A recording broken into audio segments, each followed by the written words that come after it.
અને અમદાવાદમાં જગન્નાથની રથયાત્રાને લઈને તૈયારીઓ શરૂ થઈ ગઈ। જાગૃતિ ત્રિવેદી જે ભગવાનના મામેરાના યજમાન બન્યા છે। 148મી રથયાત્રાના મામેરાના યજમાનનું નામ જાહેર કરાયું છે। સરસપુર રણછોડરાયજી મંદિરમાં ડ્રો થયો। મામેરાના યજમાન બનવા માટે 6 લોકોએ નામ લખાવ્યું હતું। અત્યાર સુધીમાં યજમાન માટે વર્ષ 2031 સુધી બુકિંગ થઈ ગયું છે।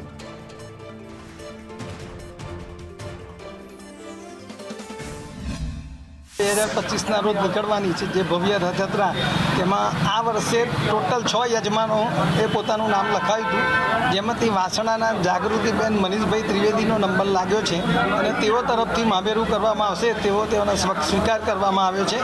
અને હજુ પણ આ રથયાત્રામાં મામેરું કરવા માટે ઘણા બધા લોકો નામ લખાવતા હોય છે, પણ આપે જોયું તે પ્રમાણે દરેક વ્યક્તિઓની હાજરીમાં, જે યજમાનોની હાજરીમાં અને ટ્રસ્ટીઓની હાજરીમાં એક નાની બાળકી દ્વારા તે ચિઠ્ઠી લેવામાં આવી હતી, જેમાં જાગૃતિબેન મનીષભાઈ ત્રિવેદીનો નંબર